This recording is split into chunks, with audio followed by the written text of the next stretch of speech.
हरे कृष्णा, राधे राधे, जय श्री श्याम। दोस्तों, आज करने वाले हैं कार्तिक महात्म का अध्याय 27 और अध्याय 28। तो चलिए 2 मिनट भगवान का ध्यान करेंगे, इसके बाद में कथा शुरू कर लेंगे।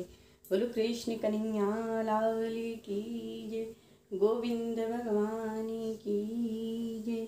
श्रीमन नारायण नारायण नारायण, लक्ष्मी नारायण नारायण नारायण, गोविंद नारायण नारायण नारायण, भजमन नारायण नारायण नारायण। बोलो लक्ष्मी नारायण भगवान की जय। हाथ में तुलसी दल ले लेंगे। गणों ने कहा, विष्णुदास एक दिन भोजन तैयार करके भक्ति में तत्लीन था कि कोई उसका भोजन चुरा कर ले गया, लेकिन सायंकाल की आराधना हो सके और व्रत भंग ना हो, इसलिए उसने उस दिन दोबारा भोजन तैयार नहीं किया। श्री नारद जी ने कहा, हे राजन, इस तरह लगातार 7 दिन तक की कोई दूसरा भोजन चुराता रहा और वह हैरान होकर सोचने लगा कि यह तो बड़ी विचित्र घटना है कि न जाने कौन हर रोज मेरे भोजन को चुरा कर ले जाता है। फिर भी इस देवस्थान को छोड़ना नहीं चाहिए। अगर मैं भोजन बना कर खा लेता हूँ तो देर हो जाएगी और पूजा छूट जाएगी, अतः मुझे भोजन बनाकर तुरंत खाना नहीं चाहिए। बिना भगवान को भोग लगाए कि वैष्णव को भोजन नहीं करना चाहिए। अगर 7 दिन बिन भोजन के बीत गए तो आज का दिन भी और सही। आज मैं भली भांति भोजन की रक्षा करूंगा और देखूंगा कि हर रोज इसे कौन चुरा ले जाता है। ऐसा सोचकर विष्णुदास भोजन के पास ही छिपकर बैठ गया। उसने थोड़ी देर बाद देखा कि वहां एक चांडाल आया, जिसका शरीर अत्यंत दुर्बल था। उसके शरीर पर केवल चमड़ी ही चमड़ी दिखाई देती थी। जब वह चांडाल भोजन चुरा कर चल दिया तो विष्णुदास ने उसे पुकारा, हे भाई, यह रूखा भोजन ले जाकर क्या करोगे? घी भी ले जाओ। ऐसा कहकर वह श्रेष्ठ ब्राह्मण आगे को बढ़ा। विष्णुदास को अपनी ओर आते देख वह चांडाल तेजी से दौड़ने लगा। वह ब्राह्मण से डर गया, लेकिन निर्बलता के कारण दौड़ भी नहीं सका। वह भूमि पर गिर पड़ा और मूर्छित हो गया। चांडाल को मूर्छित देखकर विष्णुदास लपक कर उसके पास जा पहुंचा और अपने वस्त्र से उस पर हवा करने लगा। और इसके बाद उसने जो कुछ देखा तो उसे बड़ा आश्चर्य हुआ। उसने देखा कि उसके सन्मुख शंख चक्र गदा पद्म धारी भगवान चतुर्भुजी रूप अलसी के फूल के समान वाले छाती में कौस्तुभ माला को सुशोभित साक्षात श्री भगवान विष्णु खड़े। भगवान के दर्शन करके सात्विक भाव से मुक्त वह श्रेष्ठ ब्राह्मण उनकी स्तुति और प्रणाम कुछ भी न कर सका। वह वहीं पर सब इंद्र आदि देवता भी उपस्थित हो गए और गंधर्व व अप्सराएं आकर गीत गान करने लगी, नृत्य करने लगी। ब्राह्मण उन्हें प्रणाम करने के लिए उतावला हुआ। त्यों ही वहां संपूर्ण देव, गंधर्व और अप्सराएं आ गईं। नृत्य संगीत होने लगे। विष्णु भगवान ने अपना स्वरूप ब्राह्मण को प्रकट कर उसका आलिंगन किया और दिव्य विमान पर बैठाकर उसे बैकुंठ को ले गए। दिव्य विमान में ब्राह्मण को विष्णु के साथ जाते हुए चोल राजा ने देखा। उसने अपने गुरु आचार्य मुग्दल को कहा कि मैंने जो यज्ञ आदि किए हैं वे सब व्यर्थ हुए। जितनी दान दक्षिणा मैंने ब्राह्मणों को दी है वह असफल हुई। विष्णु भगवान के दर्शन नहीं हुए हैं। विष्णुदास ब्राह्मण ने केवल श्रद्धा से, भक्ति से, उनके प्रभाव से भगवान विष्णु ने आकर उसकी भक्ति के प्रभाव से भगवान विष्णु ने आकर उसे दर्शन दिए। इसलिए भक्ति ही सर्वोपरि है। मुझे भगवान विष्णु के दर्शन के लिए राज का त्याग कर भक्ति करनी चाहिए।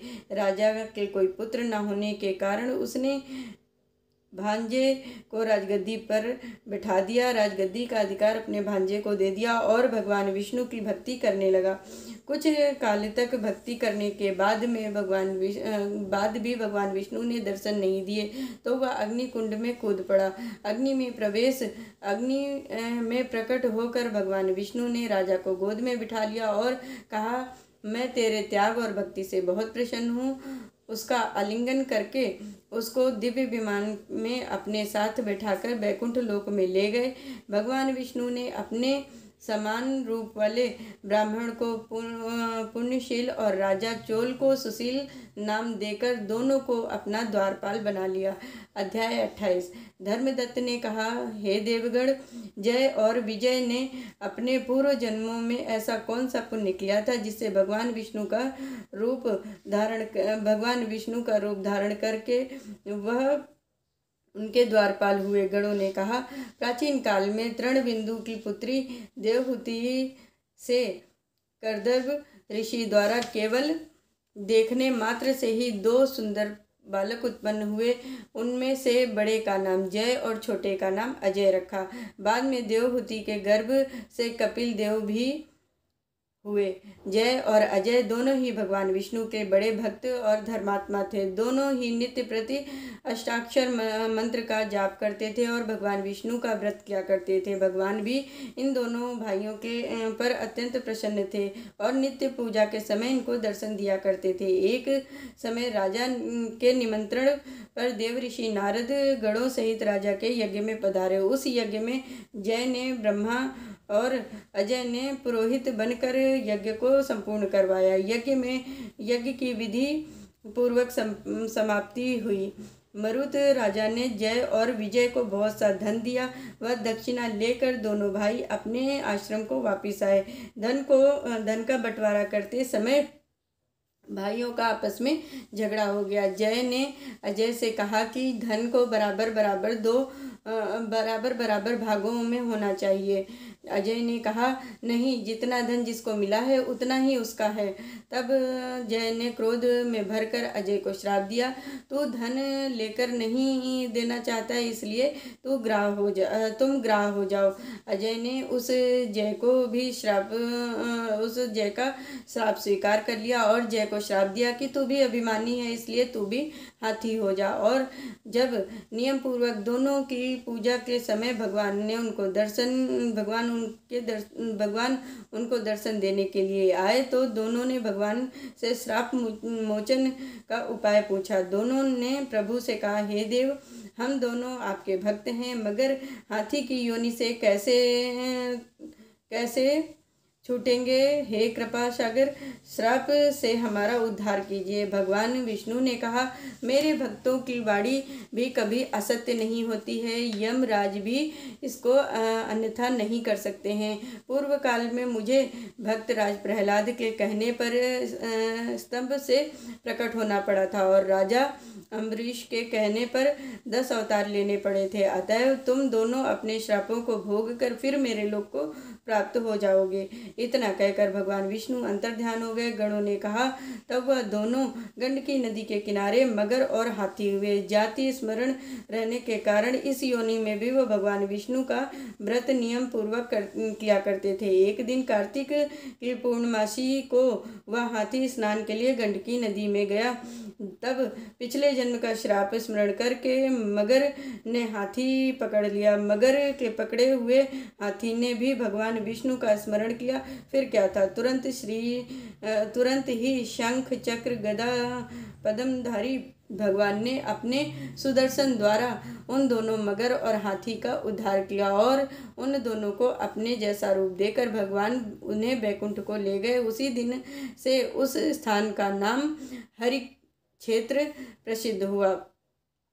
चक्र के आघात से वहाँ के पत्थरों में भी चिन्ह बने हुए हैं। वह दोनों भी जय और अजय नाम से आज तक संसार में प्रसिद्ध हैं। हे विप्र, आपने भगवान विष्णु के द्वारपालों के संबंध में जो प्रश्न किया था उसका विस्तृत उत्तर मैंने आपको दे दिया है। इसलिए हे द्विज, तुम भी ईर्षा और द्वेष को त्याग कर नित्य भगवान विष्णु का व्रत करो। जगत के प्रत्येक जीव को समदृष्टि से देखो। तुला, मकर और मेष संक्रांति में नित्य प्रातःकाल स्नान किया करो। एकादशी का व्रत करो। तुलसी बन की रक्षा करो। गौ, ब्राह्मण, वैष्णव की सेवा के लिए हर समय तैयार रहा करो। व्रत करने वाले को मसूड़, कांची, बैंगन का साग कदापि नहीं खाना चाहिए। हे धर्मदत्त, ऐसा करने पर तुम शरीर त्यागने के पश्चात हम लोगों के समान गति पाओगे। भगवान विष्णु को प्रसन्न करने वाले इस व्रत के समान फल देने वाला तीर्थ दान यज्ञ और कोई दूसरा नहीं है। हे विप्र, तुम धन्य हो, क्योंकि तुमने विष्णु भगवान को प्रसन्न करने वाला व्रत किया है और जिसका आधा फल तुमने इस कला को दिया है। इसके फलस्वरूप हम कला को बैकुंठ ले जा रहे हैं। नारद जी ने राजा पृथु से कहा, राजन, इस प्रकार धर्मदत्त को विष्णु भक्ति का उपदेश देकर कला को साथ लेकर विष्णु के पार्षद बैकुंठ को चले गए। धर्मदत्त भी उनके आदेशानुसार भगवान विष्णु के व्रत में तल्लीन हो गया और फिर उसका देहांत हुआ तो अपनी दोनों स्त्रियों के साथ भगवान विष्णु के लोक को गया। हे राजन, जो कोई भी प्राचीन काल में इस कथा को सुनता है और सुनाता है वह अंत में भगवान विष्णु के लोक को प्राप्त करता है। बोलो कृष्ण कन्हैया लाल की जय। लक्ष्मी नारायण भगवान की जय। श्रीमन नारायण नारायण नारायण, गोविंद नारायण नारायण नारायण, भजमन नारायण नारायण नारायण। बोलो लक्ष्मी नारायण भगवान की जय। आज मैंने आप सभी लोगों को कार्तिक महात्म्य का अध्याय 27 और अध्याय 28 सुनाया है। इस कथा को ज़्यादा से ज़्यादा शेयर करिए। जो लोग कार्तिक स्नान कर रहे हैं प्लीज़ उन लोगों तक इस कथा को ज़्यादा से ज़्यादा पहुंचाइए और चैनल को सब्सक्राइब जरूर करिए। हरे कृष्णा, राधे राधे।